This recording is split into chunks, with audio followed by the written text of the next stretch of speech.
make sure that that program doesn't contain controversial subjects, and you're not impolite to people. No, definitely not, Dad. You know me. I'm never, ever controversial or impolite. Yeah. Okay. Welcome to Conversations with your lovable, never pisses anyone off, never been banned from Facebook or YouTube, never been sabotaged or censored for politely expressing a difference of opinion, ex-Muslim host Aina, keeping it non-controversial. This is episode 7, and today I'm speaking with Avraham, who is a former Orthodox Jew. You can find him on Twitter at NoReallyI'mFine. Do reach out and give him some feedback on our very special Passover episode. Hi, Avraham. Hi, Ina. How's it going? Good. How are you? I'm doing great. Enjoying my spring break. Enjoying Passover? Well, my school that I work at has a spring break right over Passover, so it's a nice combination. That's good. And I was researching Passover a little bit when we decided we were going to talk to each other. It's interesting, and you sent me lyrics to a song that is traditionally sung with mention of an angel of death, and yeah, that's quite it's funny because this is like we sing these songs at the end of the meal, and like this is after like 5 hours of just sitting around talking and eating, and everyone's like kind of a little drunk. And it's like such good memories. Like this is like the favorite part of the meal in a lot of ways. And then like the other night, just talking to my fiance Leah about it, and I was like, whoa! Just like going through what we're actually saying in the song. We would sing it in Aramaic, like an old mix of Hebrew and Arabic, I think. Mm-hmm. And like just saying it over in English and being like, wow, what is this song? Right. And I was reading the lyrics, and this is, I guess, one of the end verses where everything is collected. It's like, the angel of death came and slew the slaughterer, who killed the ox that drank the water, that extinguished the fire, that burned the stick, that beat the dog, that bit the cat, that ate the goat. So, I mean... Yeah. Well, you missed the best part, which is when God comes to save us and kill the angel of death, of course. Oh, okay. I missed that part. But yeah, I mean, the whole thing is kind of like a celebration of God slaughtering Egyptian firstborns and passing over. Yeah. I guess I definitely, I think it's right. I think there's like that buildup of like just the different ways in which the Jews, as we feel like sort of beaten down by the world or beaten down by different parts of society. And then, each time, but then I guess it ends with like God, coming to be the final say in the matter, by killing the angel of death. Right. And children. Yeah. It's like it's shocking almost. And I mean, it's not just unique to Judaism. I mean, there's like all sorts of celebrations of really twisted things in all religions. I think it's just that no one really stops to think about what is being celebrated. Right, exactly. When we're sitting there, we're just reciting some words that we're not really thinking about. Exactly. And the whole thing with the Quran and the Hadith is... it's always in Arabic, so non-Arabic speaking or even Arabic speaking, I'm guessing they don't understand like the ancient classical Arabic as well. So you just don't understand, and you're just reciting words emptily. Right. Sure. Yeah. That definitely was not even so much of my experience. I actually grew up with a fairly decent understanding of a lot of the Hebrew texts that I was reading. Oh, okay. A little bit because my parents, both, especially my dad, speaks fluent Hebrew.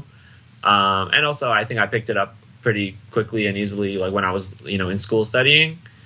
But all my friends like have this experience where like prayer was literally just a mindless recitation of words. Yeah. That they have no idea what they were saying. Right. And even half of it for me, like even with having a good grasp of a lot of it, it's just... You just feel like you're just sitting there saying these words over, every day, 3 times a day, but not really in touch with what you're saying. And what is it with the number 3? We have a thing with the number 3 in Islam, too. I don't get it. Yeah, I don't know. It's a bit OCD, don't you think? Like I always used to wonder as a kid, why not 4? Why not 2? Why is it 3 specifically?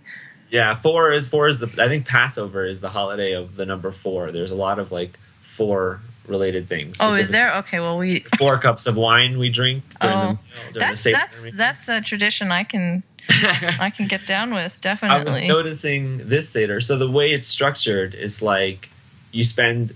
It's just about like a 5 to 7 hour meal, depending on. Wow. Yeah, and the first 3 to 5 hours there's no food. So what do? You just sit around the table? Sitting there, you're reading through what's called the Haggadah, which is like the Passover book, and you're telling the story of the Jews in Egypt and them getting out and their freedom and their slavery. And there's a lot of that, the contrast of like slavery versus freedom. We do some rituals to symbolize being slaves, some rituals to symbolize being free. And during that time, you're drinking 2 cups of wine. Okay. And then after that is when you have like a matzah and maror period. So matzah is like the cracker bread that we eat, and maror is the just horseradish that we eat with lettuce. And this is all just happening around the table the whole day or whatever. Well, it's like we do it at night, like the first 2 nights. So like Friday night we did one, and then Saturday night another one. And doesn't it get tiring? Extremely. Yeah, I'd imagine so. Yeah, especially there's such a difference in doing it now when I'm like not really in the community and I'm just coming for this meal to be with my parents, my family, and like enjoy the rituals, but in this way of like where I'm removed from it. Yeah. As opposed to 10 years ago, you were in the holiday. The holiday felt like just a different time. It felt like the energy in the air was different almost. Yeah. Especially like living in a Jewish community where everyone's doing it. Definitely. Yeah, and so like it's long and it could be a drag. It could really. It was always exciting to look forward to, but when you're about halfway through, you're just like, oh, when's the food coming? And I mean, just viewing it from being in it and viewing it from being like an outsider a bit as an as someone who's left the faith, it gives you a really different perspective, right? And perhaps you're thinking more skeptically and analyzing all the bits and pieces and wondering what the point is at some things which you perhaps did not do when you're in the thick of it.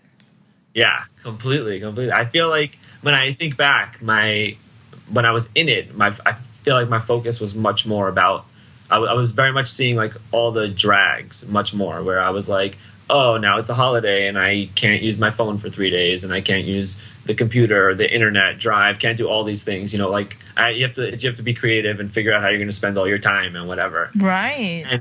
And you don't it's hard through that lens to also appreciate the fact that, but you have a nice meal with your family, multiple times in 1 week, and you that's something that now living on my own, I appreciate like the family structure and like having that stability and that regularity with a family, and and being able to constantly build a relationship. Whereas like when I was in it, I was much more just focused on like, I don't want to. Why do I have to be doing this? Right. Yeah. So you're stuck in it and you feel trapped by it, but now you don't necessarily feel that because you're not trapped by it any longer and you're just enjoying the good parts. Yeah, very, very much like that. Yeah. I mean, I feel similarly about Eid. Like, I've never really partaken in the Eid prayers and stuff. I've never been much of a prayer. I mean, when I was a kid, I used to like run from any religious things and prayers. So I was never that involved, but now I can appreciate like just the holiday time with my family. Like there's certainly traditions and things that I think we should keep and carry on just, as a historical thing and just spending time with family, tradition in that sense. But it does get oppressive if you're like involved in it, if you're like rushing to the mosque or, to pray in another way. So very much relate to that. Is prayer a big part for women? A big thing for women? It is, but it's like women don't often go to mosques. Not all mosques have women's sections, and if they do, there's like a separate entrance in the back. It's like a very, like how racial segregation was, like second class. You know, we cannot be equals with men in a mosque. Sure. And I mean, these are things that I picked up on when I was really little. I haven't been to a mosque many times in my life because, you know, woman. So Right. The few times that I did, I was just like really offended at the way we were like shoved to the back. And Really, yeah. other than that, women can't pray when they're menstruating. Well, wow. Yeah. Because they're unclean, That's and serious. the God that created the menstrual cycle even won't accept them.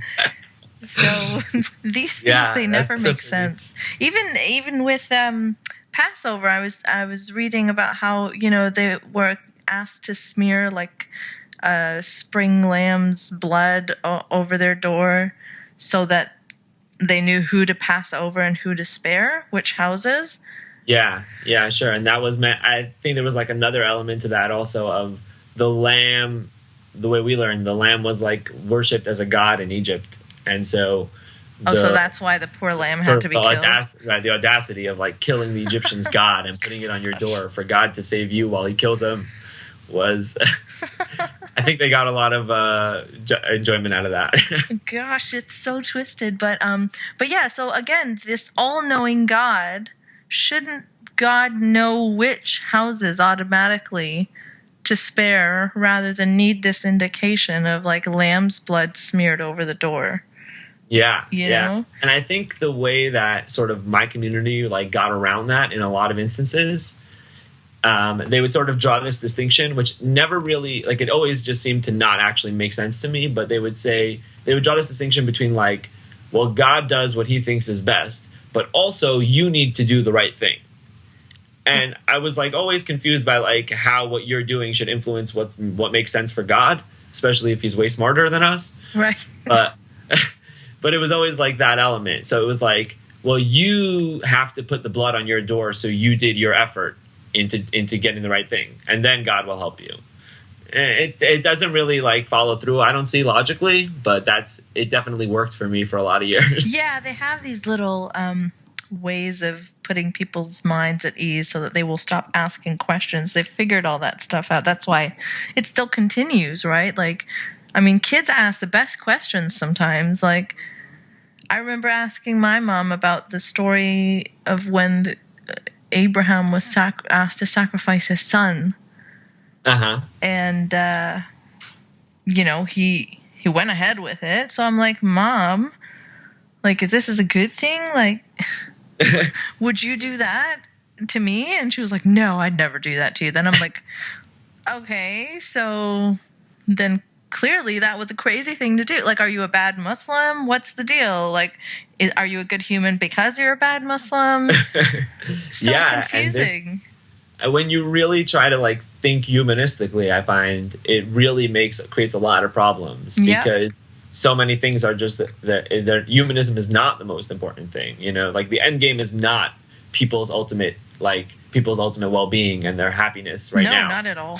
Right. So like people, animals, no one is really, And that distinction where like humans are so different from animals in religion because of the soul, whereas we're not just like an upgraded consciousness and an upgraded intelligence, you know, it's very much like a separate. So like the compassion for animals is, I grew up with like non-existent compassion, basically. Right, like this chicken whirling tradition. Yes. Do tell me about this. Okay, yeah. So around the High Holy Days, for Jews, it's like you have Rosh Hashanah, the New Year, and then 10 days later you have Yom Kippur, the Day of Atonement.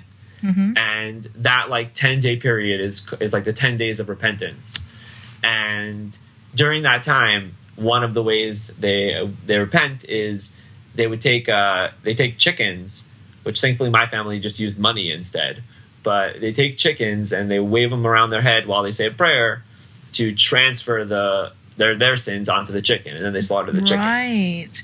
And do they slit the throats of the chickens as well before they swing them around, or? I think the chickens are alive when they swing them and then they slaughter them after. But I could be wrong about that because we always used money in my house. My parents would just separate $1.80 in coins and we'd shake it around their head and give it to charity. That seems a lot nicer and easier. And I read somewhere that, like, you know, like, I think it was like 50,000 chickens last year, I think, in New York. I'm not sure I'm getting the stats right, but that's a lot of chickens. I'm not sure the exact numbers, but yeah, it's a lot. The first time I was ever even at one of these was when I was in Israel, actually. I was like 18. Mm-hmm. But first time, and I went with my friends. I don't think I did it, but one of my friends did it, and then they like slaughtered the chicken for him like right there, which was like pretty disturbing. But when I was in America, the first time I went in America was like 2 years after that. And I walked into this room that was just had all these chickens in crates and it stank and they were like squawking and people were like, and I just had to walk out. I was so disturbed by that. Like, yeah, I mean, didn't appreciate how bad it was until I saw it when I was like 20. Right. For Eid, we have for one of the Eids, we have 2 Eids, and we have an animal slaughter for that too. And I remember as a kid, like, I don't think the girls are encouraged to do this, but the boys are encouraged to go and, you know, like slit the throat of the kid, like while other people hold the cow or whatever down. It's like a rite of serious passage. Animal too. Yeah, not like a chicken. Right. So I mean, I was horrified as a child. Yeah, it's so amazing that like growing up, you saw these things. I think it took me till I was like further removed to really appreciate the horror in like right, exactly. A lot of it was just how life was, you know? Exactly, because you don't really know anything else, but you do sense it's horrific. But then you're like, hey, but everyone else is okay with it. Only when you step back and look at it from the outside can you truly see the magnitude of how horrific it is. Yes. With Eid, you're even encouraged to get the animal, like, I think a week or so before slaughter and befriend it, because slaughtering something you care about actually has more meaning than just getting an animal and slaughtering it. So you like some people get goats or lambs or whatever, and they have it as a pet for a week or 2. Wow. And then they slaughter it. Yeah, it's heartbreaking. Yeah, like particularly brutal, sort of. Yeah. Wow. Yeah, I would say I want to jump back to prayer for a second, just to, because what you were saying about prayer is actually, it's kind of similar, like very, like for men in the Jewish world, you know, I was praying 3 times a day. I was going ever since I was like 8 or whatever. But for women, like, you know, my fiance Leah went to synagogue like just a few times, and that was like on the high holy days, Rosh Hashanah and Yom Kippur, just for, you know, a few years. And other than that, she would never go and probably never pray. And this is also like highlights it really is a different world growing up as a man and growing up as a woman, or a boy and a girl. Definitely. The gender roles are so strict within Orthodox communities. Yeah. I think that's why, you know, you and I can relate and bond so well over this. Even though it's funny because I'm from like the liberal end. My family is like a very liberal Muslim family, but there's still so many like crossovers with your upbringing, which is like the Orthodox end. So that's what, you know, my issue with Islam is in general, is that it demands this orthodoxy even from the liberals.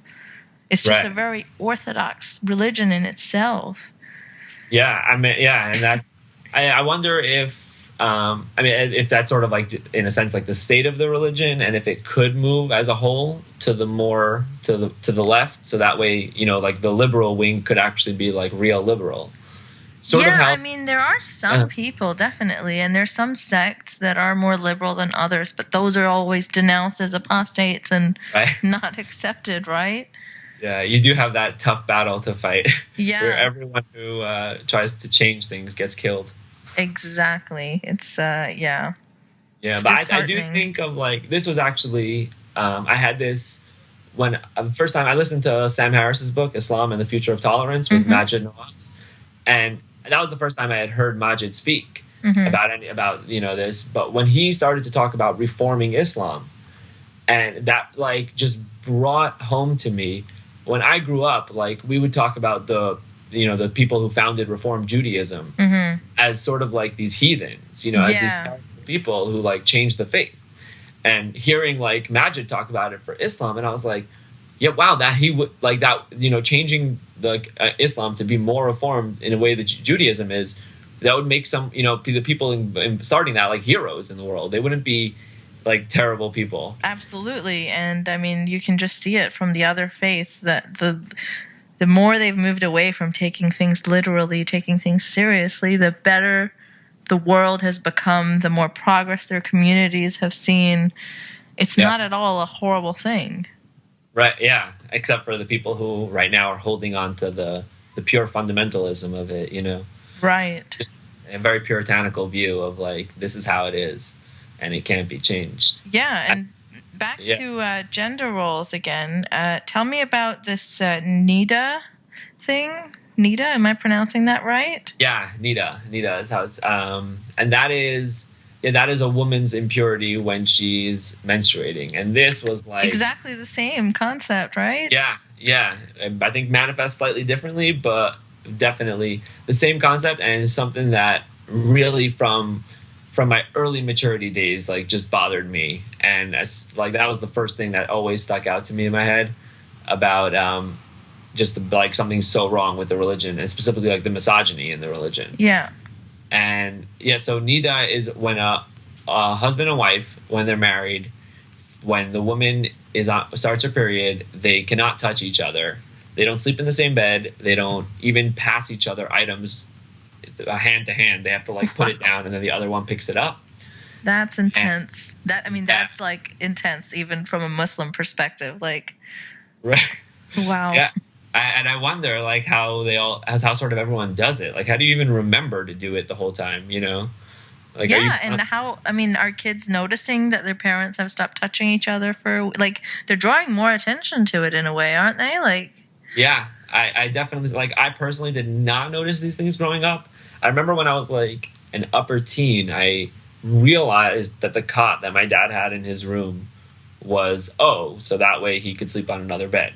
But did you wonder why he was sleeping on a, like, by that time I knew. Like, by that time I knew it was because of, like, Nida and stuff. And I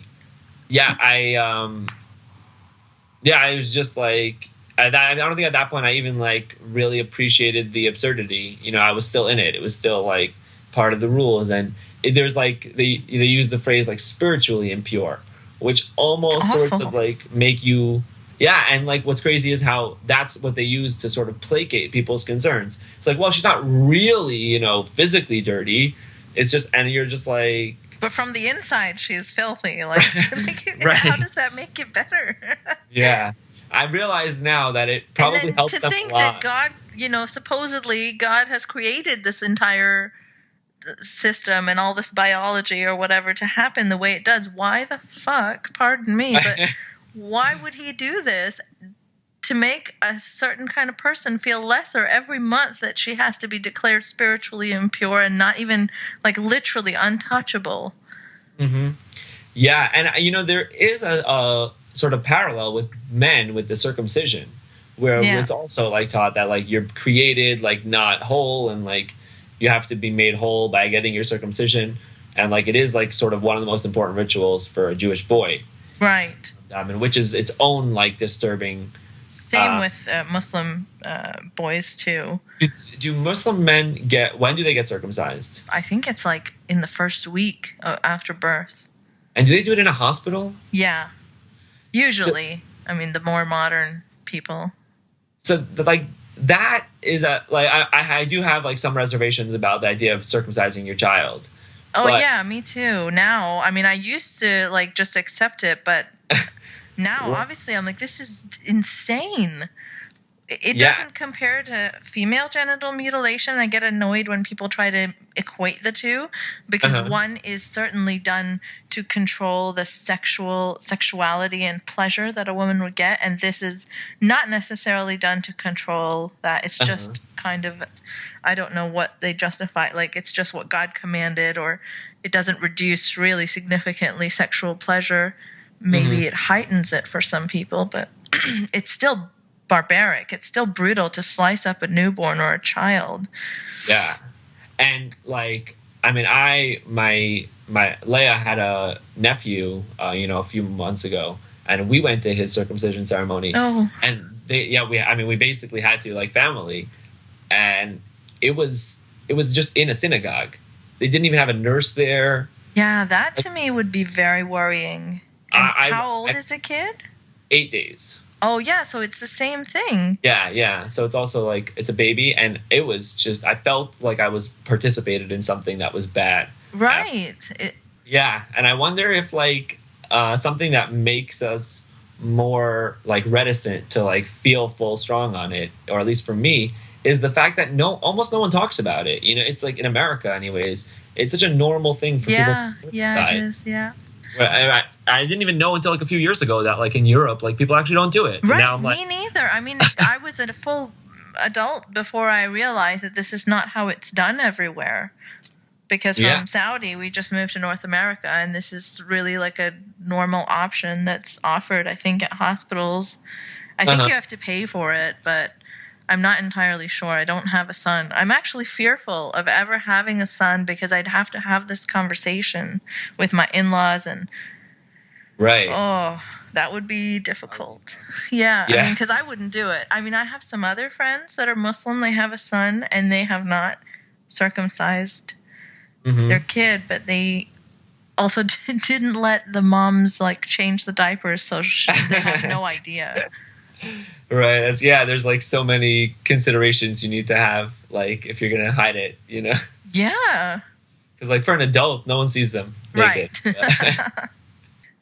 With Nita, they have this ritual bath or whatever as well. Oh yeah. So, and actually Leia and I are getting married actually at the end of the month. Congratulations. Yeah, thank you.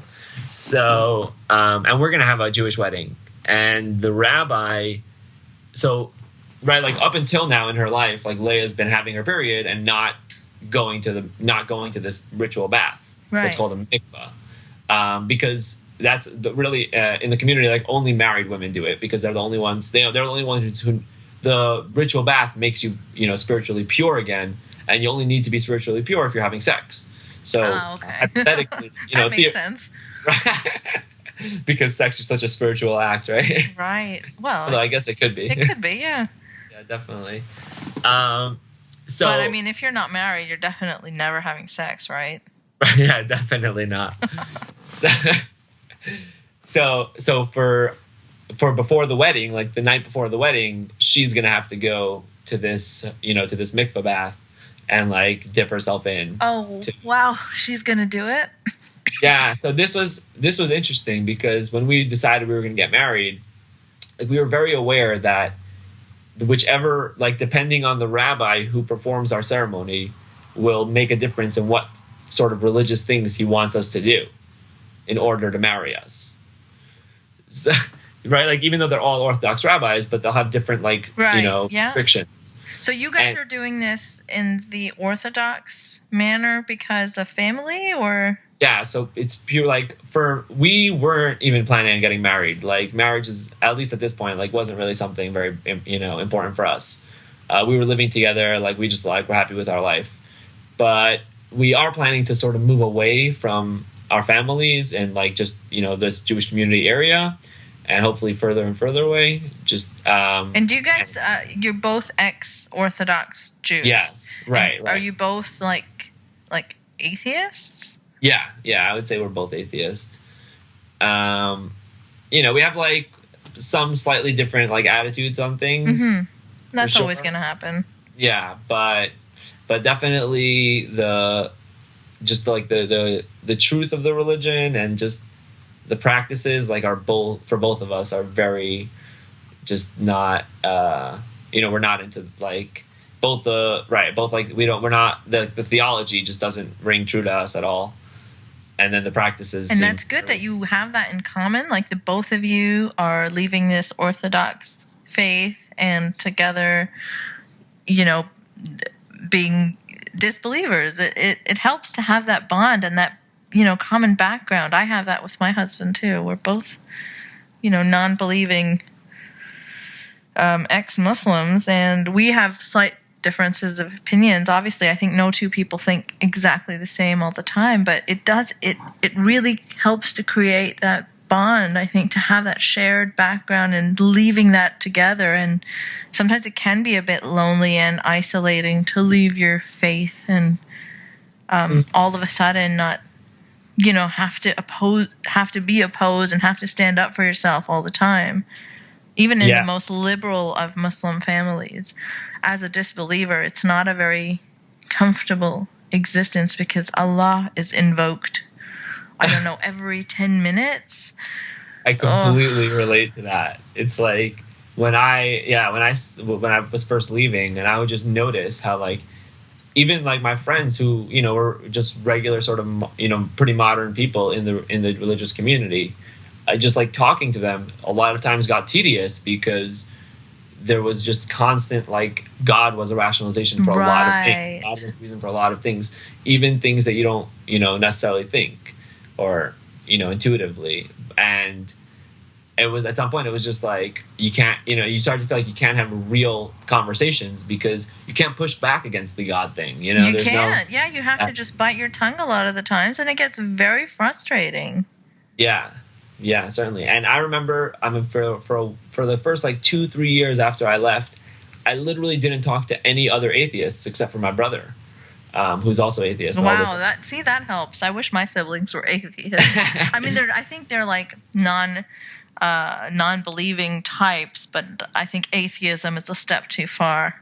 As is for many people that I know, even like Western friends of mine. Like, we all bonded on being non-believers, but when I came out and said I'm an atheist, that was really like, whoa. That's a bit much. But hey, we used to all laugh about religion together. Yeah, but whoa, now you're a full-blown atheist. Okay. It's one of the best defenses I think that religion has, at least in North America, is how, like, they've stigmatized the term atheist. Yeah, it's really sad. It's really sad, and so it makes me want to, like, proudly use the word atheist, but then there's also this, like, group of atheists that's really, like, I see a lot of good atheists just removing the word atheist from their Twitter handles because it's, like, becoming associated with these, like, I don't know, like, asshole teenagers that are making terrible points and just hating on everyone that isn't an atheist for no real reason. Yeah, just like I find that, I think that you, like, actually through finding you on Twitter sort of opened me up more to seeing that world. This, like, I don't know, I think I was in a little bit of a bubble or something. I think everyone starts off in that bubble when you're like, this is great. There's other disbelievers and awesome. We all hate this shit together. And but then the pendulum swings too far on that side for some people. I'm not saying, before everyone gets upset at me after hearing this, no, I'm not saying the atheists are awful. I am one of them. I expect better from people who have the sense to not believe in myth. Right, yeah, right. Like, it seemed for me that finding atheism was like this. It was purely the freedom to, like, not have to believe something anymore that felt like it was weighing me down. Right. And for me, it was very able. Like, my atheism felt like very detached from other things. It was like I found the reason to not believe in God or like the permission, in a sense, to not. And and then I was like, okay, great. Now I can sort of get on with my life. And there's power in just numbers, right? When you see there's so many other people identifying that way, and you can take the plunge from being an agnostic. You can just take that step further. Yeah. Like, I forget who the quote is by, but excuse me, I've been having this cough for ages. But the quote was, what's the difference between an agnostic and an atheist? A couple of years. Yeah. I very much relate to that. It didn't take me a couple of years, but I remember, like, having a distinct conversation on my journey on the way out. I was at my friend's house for a Shabbat Sabbath meal, and, like, something came up about abortion, and I was sort of pushing back that I think abortion should be legal, and they were like, nah. And then the father said, like, well, the rabbis, would say that abortion is against Jewish law. And I was like, well, then Jewish law is wrong. And like, I like at that time, like that's when I like think of as like I was out. By then, that's when I like really thought that, you know, you can make up your own mind. And like if somebody said something, you know, just because they were an authority, if they said something that seemed wrong, then it could be wrong. And that's just that. But at that point, I definitely, like, I remember answering, they asked me if I believe in God, and I was like, 50-50. Yeah. Like, it's 50-50 whether or not. And then, like, just a few months later, I was like, oh, no, it's not even 50-50 anymore. Right. And it is liberating. It's fantastic. I just wish that these really loud-mouthed, hateful ones would kind of go away so that we can be reasonable and level-headed and, you know, occupy that sensible space, that middle ground, which seems to be being drowned out by loud voices on either ends of the extreme, the religious apologists or, you know, the equivalent. Yeah, and I may have just made my Twitter more like friendly to this sort of atmosphere, I think, recently, because I've noticed like an uptick in that kind of conversation. In the people, you know, like just like when I hadn't seen like CJ Whirlman or Dino Badala like tweet. Yeah. Oh gosh. For like a long time, like I had heard of them and hadn't heard, and then I see whenever I read their tweets, I'm just like shocked that they could say it's delusional. like it's almost like they're straight trolling, because it's hard to imagine anyone takes them seriously otherwise. A lot of people just look for that legitimization so that they can sleep at night knowing that, you know, they believe in religion and that is the right thing. So they have these atheists telling them, or not atheists. I guess CJ is an atheist. Dean is not. But if CJ is, you know, sold out and is willing to say that, you know, one thing he said was, I think every single new atheist blog promotes violence against religious people. And I'm like, what? All right. Like, how can you say that? Like, that's utter bullshit. I don't think almost any of them do. Like, I've never really seen it. And if anyone is spreading that kind of nonsense, they're, you know, hopefully being shouted down. Right. Yeah. And it's certainly not the overall impression I get from listening to any of the critics of religion, really. No, not at all. But when you see the occasional one, you're like, you've got to be stopped, you know? Yeah. Yeah. And that's also like, you know, when I, like, there's like a tendency, I think, maybe to think like, oh, well, since religion is wrong, like we just got to eradicate it. And like, that might be the end goal, but we also just have to deal with the world as it is today. And the world as it is today is like more religious than it is not. So, you know, like there needs to be just a path. Absolutely. Right. I think that that sensible, level-headed path is the one that will make, you know, conversations progress rather than either extreme, that extreme defensiveness where you're like, you can't say anything about religion, or you're a racist white supremacist, or, you know, you can't defend anyone's right to believe, or you're a secret Islamist. I mean, being, I think, an ex-Muslim puts me in a position where I truly get to see both sides of that hate, like people who hate Muslims so much that they even hate ex-Muslims because they say they can't trust them because of their background. And I find those things like just so shocking, you know? Yeah. Like, it's just like, what? Like, I'm saying that I left the community and I'm openly living as like a critical person of this religion, this community, and you're concerned that I'm really a double agent? Yes. Like, do they even need double agents? Right? Yeah, I don't know. I mean, there's all kinds of crazy conspiracy theorists, right? Yeah, that's, you know, it's people like to confirm their beliefs, like you said. They do, definitely. And and seeing people that don't really conform, you know, would be difficult if they didn't have that tool to just put them in one of the boxes. Yeah. And I mean, see, I think a good thing that I get from leaving the faith is this complete shedding of tribalism, where I feel solidarity with all kinds of people from all kinds of tribes. You know, it's because of that outsider status, not really fitting in and never really having fit in to like any tribe Really? Like always feeling even like an outsider in the Muslim community? Yeah. Yeah, sure. It gives you that, I guess, wider perspective of not being defensive again. Like, sometimes people are just like so anti-Jewish Uh-huh. that they don't even care that you're like an ex-Jew, or their anti-Semitism just comes through. They won't, that tribalism is always there for some people. Yeah. Have you ever experienced that? I would have to say, like, maybe just like once or twice on Twitter with people like making like. You haven't had many experiences with the lovely alt-right where they think everything is like part of the Jewish agenda. That was a phrase coming into my head before when you were talking about the atheists that have like right. A the big Trump social problem. Lovers. Yeah, I think of like Milo Yiannopoulos. He's not an atheist though. I think but that's true. I feel like I saw an article recently, like sort of fitting him in with that group, though. Right. No, I can see but I mean, with him, it's also like, is he serious or is he trolling? Yeah, we definitely don't know. But no. I mean, it's almost like Trump level, where even if he's trolling, he's doing so much bad stuff. Oh yeah, as part of his yeah. I saw a video of him like doesn't make it better.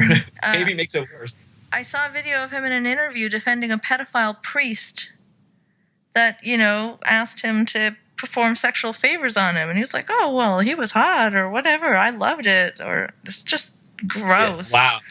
Wow. Awful stuff. People like that should not be given any credibility or platforms, but sadly, they are loud and they get a lot of attention. Yeah. And, it's the double-edged sword of social media, or just the freedom for everyone to have a platform.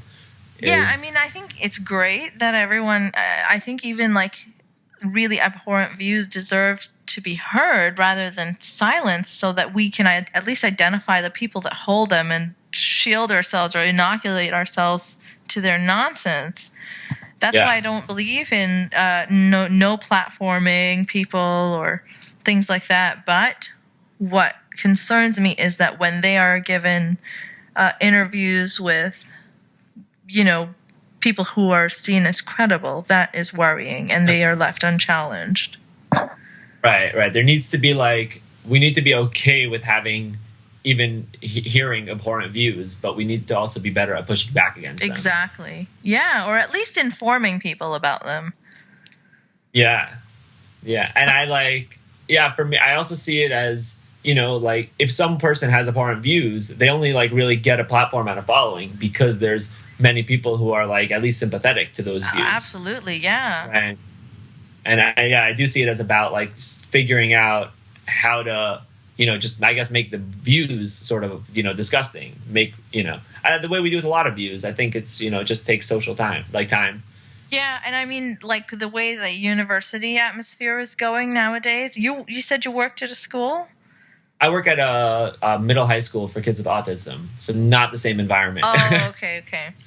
Right. But I do, yeah. So then there's a lot of, in universities, this talk of safe spaces, and so then people become reactionary to that and then become social justice warriors, but to the right, where they're so hateful of, this safe space crowd is oh, everything is racist, everything is misogynist, and then this reactionary to them crowd is nothing is racist, nothing is misogynist, we don't need feminism. And it's really it feels like in so many ways the conversation is just being confused, right? And it's being volleyed between these two extremes, right? Instead of just pure people just focusing on trying to get to a better place collectively. Yeah, I mean, and that's what I mean when I say that both those things derail the conversation, especially in terms of Islam. But we got off track there a bit. Back to Orthodox Judaism. Yeah. Which only just plays a small role. Really, it does. It's not nearly as harmful at all as Islam. And that's, something I hear a lot from people who think I'm an Islamist. But you can't compare other extremists. No, I'm not comparing. I'm just saying that they all need to be discredited. Sure, Islam is the one at the forefront, at the head of the line, killing, beheading, being disgusting. And this meme, a lot of my friends, regressive left, liberal, lovely Western friends will share is like of the KKK and then ISIS together. And it's like, you don't define Christians by these people, so why do you define Muslims by these people? And I'm like, that is so flawed. Because, of course, nobody should define a diverse group by either of those extreme groups, but to deny any association, yes, the KKK was inspired by their beliefs, their religion, and ISIS is inspired by their beliefs and their religion. Yeah, completely. And it's like, I lost my train. But I do, right, but there's this, I think it's this element of like, where like the religion, right, the beliefs matter a lot, but there's also this element of what the sort of zeitgeist of the religion is, which parts of their belief they're focused on and how they're, interpreting them and using them. So like, I think, with the KKK, like there was the elements of Christianity that are racist and that, want to like be violent against the other were brought out in full force to support that kind of movement. I mean, that's what happens when you have such a vague, contradictory scripture, like over a couple of 1,000 years old. Like, you can pick and choose your way, and that's fine. Pick and choose your way. Like, again, with Orthodox Judaism, I saw that there's a distinction between modern Orthodox and ultra-Orthodox as well. Have you? Yeah. So and can you explain that a bit? Yeah, sure. So, and it's kind of funny because I don't think of myself as having grown up ultra Orthodox, but I certainly didn't grow up modern Orthodox. So definitely was closer to ultra Orthodox than I was to modern. So would your dad say not want to sit next to women on the plane or something? No, my dad would sit next to women on the plane, and he would, he might even like in terms of in like a business meeting type thing, or like a to be cordial, like he might even shake a woman's hand. Wow, thank you. That is sort of like the line where like I remember that being like a point of contention where some people in some settings would shake a woman's hand and some people wouldn't. And I was like, oh my God, you guys are all confused. It's just a handshake, but yeah, no, I get it. I mean, it's also so confused because the real like idea in the religion of like not touching women is so like people aren't having sex before they're married. And it's like, well, shaking someone's hand in a business setting is only sexual because you guys can only think of women in terms of sex. Because you're kept away from them. Yeah. Like this religious idea of sexual purity and virginity is really creating people with, people who can't stop thinking about sex. Yeah, right. Because it's deprived. They're deprived of it.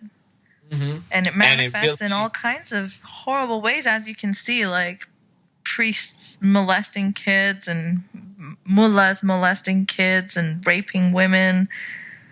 It's just... And just the general like treatment of women, where they're real, like it's almost, I feel like hard for people in that place to like separate the sexuality of women from like the humanity of women. Yeah, and I mean and they justify this stuff so weirdly in their heads. I remember speaking to a woman who was working at a sperm bank in Pakistan, and she was telling me that they have like, I guess, adult magazines for when people want to collect their sperm. And so this religious guy came in and they gave him the magazines like usual, and he was like, well, no, this is forbidden. But you have like a little boy or something. And they were like, what? That could be fine. What the fuck? Like, how do you justify? I mean, it makes no sense to them. It's just wrong because the book says, sex between man and woman shouldn't happen or outside of marriage, but I guess it specifically doesn't say you can't jerk off to little boys. Right. So they justify it somehow. Yeah. It really, right, like that idea of like the things that are in the book, and they just become like this black and white, and it's not about the action. It's all about, well, if it's right, it's right, and if it's wrong, it's wrong. Mm-hmm. The end game. Did you guys have sex ed? Like, did you go to a religious school? So I went to an Orthodox, like an all boys religious school that we studied Jewish studies basically the whole morning, and then in the afternoon we would study secular studies, just regular academics. At least they had that. Yeah, a lot of Muslim schools don't even have that. Even, would you say even in the States and even in like the West? I mean, I'm not really the best person to ask because I've never been to a religious school, so I'm very misinformed. But I mean, I know some relatives who've put their kids in religious schools, and I've seen the kids' personalities change. They've become shy, quiet, detached. It's really sad because they're like flourishing at normal public schools, and then all of a sudden the parents decide, well, no, they need a religious education. And I remember the mom telling me that the son had math and science. I think those are the two, I guess, secular studies classes that they have, but they're the same class for 10 to 13-year-olds. They all take the same class, and this is in Canada. Yeah, wow. Yeah. Wow. I mean, come on. Like, math and science that you learn at 10 and what you learn at 13 is hugely different. Yeah. Or it should be. I guess if that's the only stuff you're learning and that's the only class. I can't imagine how good the secular education was at that school, but yeah, and there are Hasidic schools in Brooklyn that don't teach, especially like high school age. They don't teach them English. They don't teach them, like any of those secular studies or whatever. They're just learning about, the Hasidic community and Jewish life. Oh, wow. And I suppose that prepares them well for life outside. Well, specifically for the life they're going to lead, which is get married at 18, have 20 kids, and maybe be a rabbi. Right. But nothing other than that. It prepares them the Hasidic community is a real bubble. Yeah. They reject like all the forms. I mean, like I grew up reading a lot of, novels or whatever kind of books, and the Hasidic community just rejects all that. Like music was not like music from secular singers was not okay for me growing up. Oh, really? And also, we didn't we only listened to like Jewish music. Wow. And I started listening at like 13, 14. And there's actually this so fascinating. Like, I can't imagine growing up in the States and not having access to excuse me, music, just regular, like, I mean, living in Saudi where a lot of it was censored and banned, I still found like Marilyn Manson and stuff like that. Yeah. Wow. Oh, that's awesome. Where there's a will. Right. Yeah, and I think, in a lot of ways I just almost didn't even know enough. When I went to high school, my parents got me like a Discman that had radio on it, and I would like listen to FM radio, some Radio Disney, and then some Z100 when I was like 14. Aw, that's so... Right. That's kind of sweet, but it's sad, Yeah. And now it feels fine, but that definitely leaves me with like catching up. I definitely have those interactions where people are like, "Well, you never watched that?" And I mean, I have some of those simply because I grew up outside of the continent. So, there's some like children's Canadian shows that I have no idea. Like, they'll be like, "Oh, Pokeroo, ha ha ha," like a childhood reference, and I'm like, I have no idea what that is. Don't know what you're talking about. Yeah. Sorry. So it's not really because it was banned or whatever for me or not permitted, but it's just because I didn't have access to it from being elsewhere. But yeah, I mean, I can relate to it on some levels. And again, this is that fascinating, split between us where I'm from the liberal end of an Orthodox religion and you're like from the Orthodox end of a more liberal religion. Yeah, I definitely would say that, right? Like there's something like 15 million Jews in the world, And if I like my understanding is like 80 to 90% of them or something like that are like Reformed or conservative. Yeah. Right. Like the Orthodox Jewish community is really small. Yeah. And growing up, I basically thought of Reformed Jews as not Jews. Oh yeah. Like that's how we thought of them. Yeah. Also, In it's my- very much like Ahmadi community and regular Muslims. They're also considered non-Muslim pretty much. They've rejected. Yeah. I've been seeing a little bit about that after that Ahmadi, shopkeeper was murdered. Yeah. Like, what is the deal with that? Why are they not considered Muslim? Because I think they believe that there's another messenger after Muhammad. Okay. They like sort of they're like breaking sort of one of the traditional one of the hardcore tenets, like fundamentals, right? Yeah. Right. Okay. Yeah. I guess that is sort of similar to how like where like the Reformed community sort of sees Judaism as this evolving thing, which the Orthodox community does not at all. Right. And I mean, look at whose life is easier. Come on. Right. It was really, yeah. Oh, I would about that sort of divide. Like for modern Orthodox community, as you go up the spectrum, like modern Orthodox communities, they're like closer to conservative in a way. Mm-hmm. And so they my friends who were modern Orthodox growing up, like would listen to non-Jewish music and watch all the movies but they dress conservatively, and they also don't use machinery or whatever during the Sabbath. Right. So they would still keep the Sabbath and the kosher. Yeah.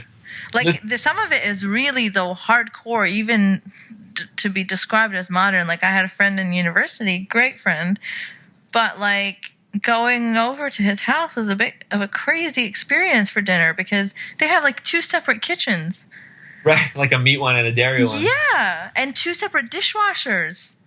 Yeah. Nothing could touch. And so it kind of made the whole thing awkward because you can't really help clearing up. You don't know where to put what. And very strange. And then he also, even though he describes himself as Jew-ish, like not really, right? So he would still not have the courage to tell his parents that he drove over on the Sabbath,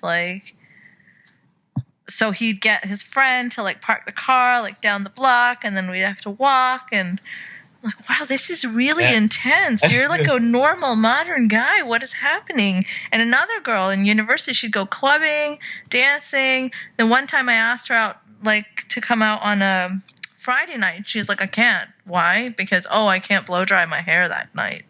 I'm like, what? This is so weird. And for someone who had no exposure to Judaism, like growing up in Saudi, you almost didn't even hear that it exists, right? Like there was no mention of it. There was no acknowledgement of it. There are no Jews in Saudi? Maybe some tribal, small in the desert, but none openly. They're just not allowed. Judaism is not allowed. It's a banned religion? Everything is a banned religion. Oh, okay. Even Christianity you're not allowed to practice anything except for Islam. Yeah, that's how lovely and sweet of a place it is. So I remember we'd get Bollywood movies from India, and they have a lot of scenes where people are praying to their gods or whatever, and they censor those bits. Wow. There's just superimposed with pictures of flowers blowing in the wind. I know that type. Yeah, so but Judaism was not even heard of. Like Christianity and Hinduism, at least, you'd hear about it. I didn't even know it existed for the longest time. And wow. Yeah, and then we finally got Coke in the city that I was in, Coca-Cola. And not the other kind of Coke. No. And they told me some rumors in school or what, I forget how I heard, but they said that we didn't have it so far because it was Jewish owned, or I don't know, but I don't even know if that's true. But right. There's always these rumors go around schools. I have so many of them when I was in high school that I just Googled when I was an adult, and I was like, oh, that's not at all. What? Where did they get that from? Yeah. And then I started asking questions why are we not supposed to like Jews? What is wrong? And never really got a straight answer. There was a lot of I don't know.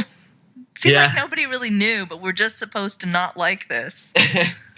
Yeah, that seems to fly a lot. I noticed in religion. Like for me also, there was a lot of that. Like you couldn't just ask anyone, like any dad, any father, like in my neighborhood, any question about Jewish law, and they would know. Like most of the time, they'd be like, I don't know. You have to ask a rabbi. But it's That's just how they deflect. Yeah, they're all practicing it. You know what I mean? And they're all like come across these situations where they got to make their own decisions. Yeah, no. Then they send you off to the scholars. Or they just like make it up if no one else is around, You just like decide based on your intuition what's probably right. Because, So your wedding now, is it causing some controversy, some waves in the family? Has your atheism caused any controversy and waves? So the atheism, at least for me, like my Leah, my fiance, definitely has a different situation here. And that's actually interesting to touch on in a second. With my family, when I first stopped keeping, so I actually went through this phase where this is great because I just listened to Majid's book Radical also. And now I found that very interesting, his like memoirs. And yeah, I gotta read that. I haven't read it yet. So it just came on Audible, so it was very easy for me because the audiobooks, I take the train a lot, and the audiobook as well for that. So he mentions like he delineates this like journey out of extremism, where like first you become like disillusioned by specific people within the within, then you get then there's like this disillusionment of like the methodology. And then there's like finally a disillusionment with the ideology itself. And I felt like that resonated very much with my experience. Here's that thing again. I always see like people that are members of other Orthodox religions really relating to the Muslim experience. I even saw like a couple of ex-Westboro Baptist church members really keeping tabs on what's going on with ex-Muslims. And it's just, I don't know why, but it's very related. It's very much a shared experience. Yeah. Of growing up in such a narrowly defined, strict world view, where everything is so black and white in the way things are. And when you come out of that, you're just like, the size of the world like greatly expands, and you're just like, whoa, it's amazing. There's so much here. So, it really is beautiful. So like I would say that throughout like my high school years, even there were like I would meet rabbis and be like, oh, this guy's an asshole, or like whatever. You'd have rabbis who cared. They ran a school, so what they really cared about was money, not like stuff like that. And then and when I was like 19 or 20, I sort of reached this point where I was like stuck. When I went to Israel after high school to study, it's very common in the community to like spend a year in Israel like or more studying Jewish law and stuff, like a seminary kind of study.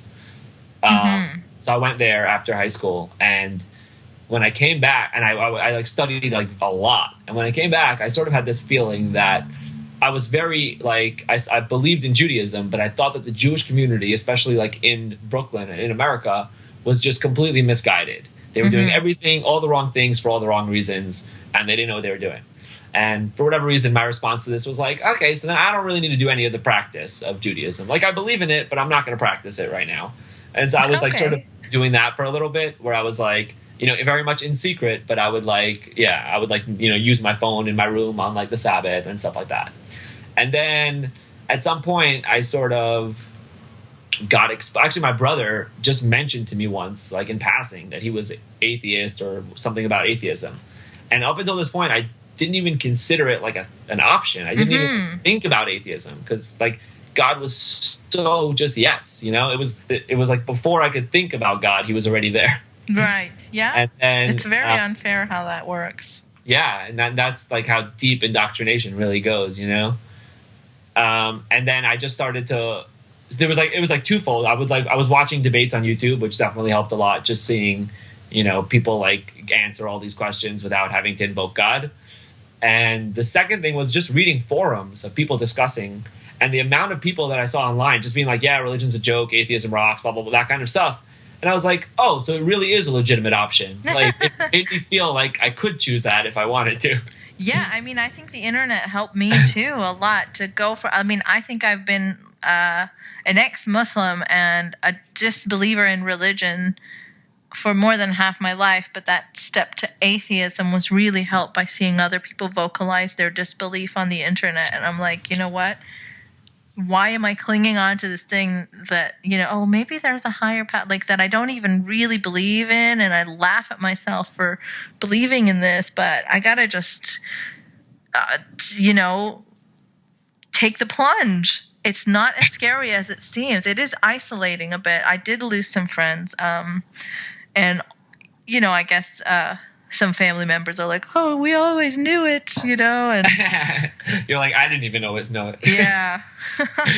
I mean, I have some extended relatives who've like always said that, "Oh, yeah, maybe she worships the devil and stuff." So. Oh, like in very much that way, right? Yeah, they can't really see the difference between atheism and. Yeah. Which is scary. Like that, I was, a few months ago, I was having a conversation with an Orthodox Jew, and I was just trying to explain that when I say I'm atheist, all that means is that like the reasons, all the evidence that there is that there might be a God doesn't work for me. So I don't think that there might be a God. It doesn't mean anything more about what I value in life or anything else. Right. And she just would not have it. She like basically refused to accept that's atheism to her came along with these other set views. Of beliefs. No, yeah. I mean, just show her like how many conservative atheists there are and pro-life atheists and then you can just find the religious atheists, the people who are like atheists. The dogmatic atheists, right. Yeah, so it's so diverse, right? But I mean, whether we like it or not, it is developing into some sort of a movement for sure. I think now with the help of the internet, it's the internet for me also. I think I don't know how I would have like gotten out without the internet, basically. Yeah, definitely. Yeah, and I'm sure a lot of people have that experience. You just like you couldn't connect to people so far away from you or so from. For sure, it's amazing to be able to do that, and I mean. For me, in Saudi, we got internet, I think, a couple of years later than the rest of the world because everything was delayed a bit. Right. So, for me, the first thing about the internet now was exploring Marilyn Manson. I was a teenager, and I was like, "Oh my gosh, I finally get to like look up Marilyn." A lot of his sites were banned in Saudi, though. Of course, right? Yeah, but wow, yeah. I mean, now like my Leia's like siblings who live in Lakewood, New Jersey, which Lakewood, New Jersey is like this it used to be a resort town that like in the 40s a rabbi came from Europe and like established a yeshiva there, like a seminary. Mm-hmm. And now ever since then it's just been this growing Jewish community, and it's this really like in a bubble Jewish community. The population of the city like grows a ton like every few years because they're having lots of kids and people are moving there, and there's like and it's a very like entrenched and very like in its own little world, and they're like they don't have internet. I mean, I'm sure a lot of people have internet, specific people, but like a lot of the families don't have internet, and a lot of like the schools like will kick your kid out if you have internet in your home. And this is how they control minds. Yeah. This is how they keep them in this bubble because they won't let you explore. Yeah. Yeah, and the internet is really, I think, like the most dangerous thing to religion. It really is. Yeah. I mean, it aids ISIS too, but it really will be the downfall of and the dismantling of religion as a whole, I think. I hope. Yeah. Yeah, and so this relates well to for the marriage, right? So back to getting married. So my like Leia, her two sisters who live in Lakewood, just wouldn't talk to her and wouldn't let their kids talk to her. They wouldn't let her talk to their kids. What? Ever for like the past few years. Oh, that's heartbreaking. Yeah, and she like when she was 18, she sort of moved in with her sister in Lakewood and was, basically like partially babysitting and like taking care of their kids a lot, and she got really close to their kids. And for her, it was very painful to not be allowed, basically because she wasn't religious and because she was living with a man. That's really cruel. Yeah. And ever since, that was to some extent like an impetus for us to get married. Ever since we haven't even gotten married yet. See, and that's how it's so mob-like religion, because they force you to do their, to buy into their stuff. Like even me, like I wasn't really, marriage isn't really that important to me. But we did it because we had no other choice. Like I even my family's a lot more liberal than his, but even them, they would not have been okay with us just living together. Did you live together before you got married? Or is that unofficially? How do I answer that? You could just move on to the next. Let's do that. So even though we're like not married yet, but only because I don't know which of my relatives are going to be listening. So the official answer is no. Right. Obviously, So, I had never even met him before my wedding night. Is that how it's like supposed to be? No. I mean, they knew we were dating. No one really. But you do meet a little bit before you get married, even in like officially, sort of like official conservative arranged marriages. You mean? It varies, right? Like even now, like even within that, there's a spectrum. There's like the modern arranged marriages where parents will just introduce different guys to you that they approve of, and then you pick the one you like, and then you can date him after that. But assuming that dating is going to lead to marriage, everyone goes in with that assumption. So then there's they'll just show you photos. That doesn't really happen. Just show you photos. It sounds like a police lineup almost. Yeah, and then you pick. And I mean, I don't even know anyone that's gotten arranged married like that. Maybe my grandparents. I don't know. But nowadays it's very much the modern kind where you can date and talk to each other, and it's just that your parents will introduce you. Of course, a lot of people in my family, no one really does the arranged thing. They just met, and then But and the dating was though more like marriage guided than just. Oh, for me, you mean? Just for your family members that you said didn't really. Oh yeah, I mean now everyone really lives in the West, so it's like normal dating. People will meet people at college and just date, or like I met my husband at university and we dated. Right. Okay. So, yeah, very similar to sort of how it is in the Orthodox community, where you get like all my siblings, like basically, they have these like there are just like people who like sort of in a sense their job or their side job is to be a matchmaker. They sort of there's a lot of older ladies in our communities that are always at weddings. Exactly They're like looking out. They're looking out for like eligible aged girls and like young men who are doing well, and then they just like pair them up, and it's sick. I hate it. Yeah, and here there's for us, I don't know, but for us there's like an element where like when you make people's like wedding matches, it's sort of like meant to be that you'll go to heaven. Oh, really? I think there might be an element of that too in our community. Some people even like claim that it's like a number. Like if you've made 4 people get married, then really? For sure go to heaven no matter what. I've heard stuff like that. I think I've heard that, and I haven't heard a specific number, but I'm not the right person to ask because I don't really deal with those people or those beliefs, so I'm not very well informed about them. Right. Yeah. So all my siblings basically, did that where somebody, who knew of our family and knew of some other girl's family would like set them up, and then they would go on some dates. And usually in the beginning, they're like not really in contact with each other outside of the dates. They're just talking through the matchmaker. And then like after a certain period, then they would sort of, start dating like essentially like proper, where they would ditch the matchmaker but usually by that chaperoned dating. Yeah, I mean, like even the dates at first, like there wasn't like someone on the date with them, Okay. But in between dates, they weren't talking to each other, just through the matchmaker. But usually by the point that you drop the matchmaker, it's usually like it's a few dates in, and it's like, oh, we're probably going to get engaged.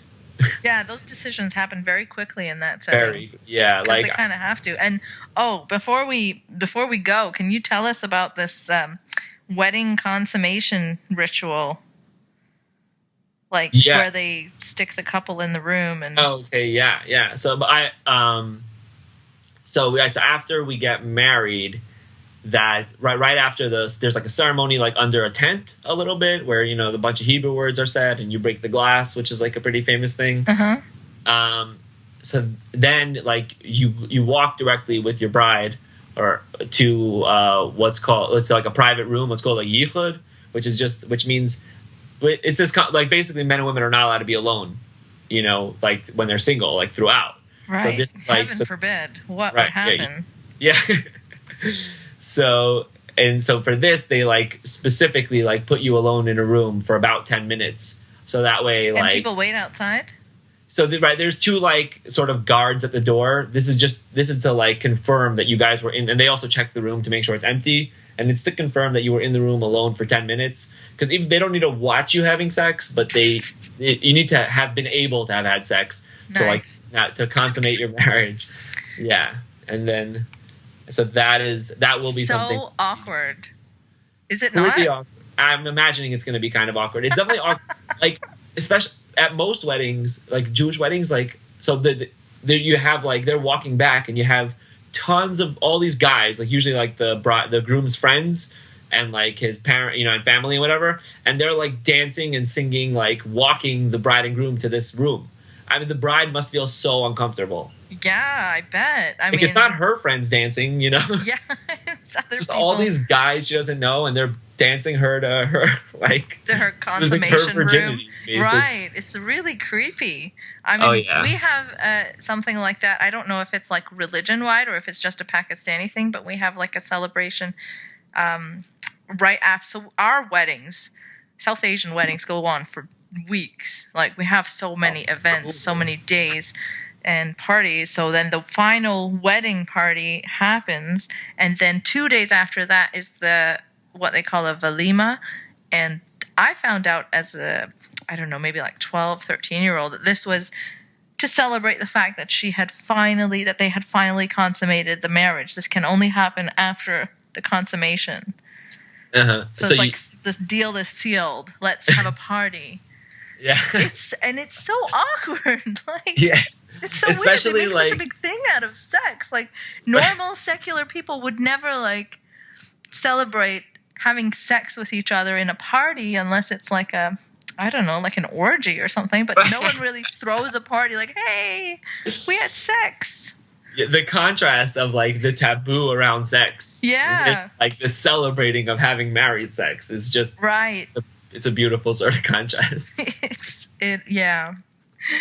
But hey, best of luck to you on your wedding, and hopefully the consummation ritual will not be very awkward. But it will just be family. Like we're having a very small wedding, so that will be good. That's good, and hopefully there's no drama, no like, oh, you guys, you evil atheists. Yeah. Like, yeah. I think being married is really like I was saying, the fact that we're getting married, like Leia's siblings are, happy talking to her again, and they're that's letting good. her, but it's so sad that it has to be like that. I mean, yeah, it really is. And these are like the subtle bullying. ways. Yeah. And these are the subtle ways, the more subtle ways in which religion sort of damages people in the like the tribalism area, the absolutely. Yeah, and then really individual rights don't matter. It's like the like not at all. rights of the group. You have dishonored our group by having premarital sex. It's so fucked up. Yeah, the honor system that I hear about from like the from in the Muslim communities. Yeah. Muslim communities is really like we don't even have, I don't think, such a good sort of parallel in Judaism. But I don't think many people do. I think also it happens maybe in Hinduism a little bit, or Sikh cultures, like across South Asia. There's honor killings. Wow, and that's just such a hard one to swallow every time I think about it or think about it. I mean, girls have been killed for laughing, clapping. Wow. There was two sisters that were at a wedding, and there was a guy that came in and just did a little like dance move, and they clapped at it, and they were killed. That's crazy. And I don't even have words. Yeah. So I mean, that's religion. It gets crazy.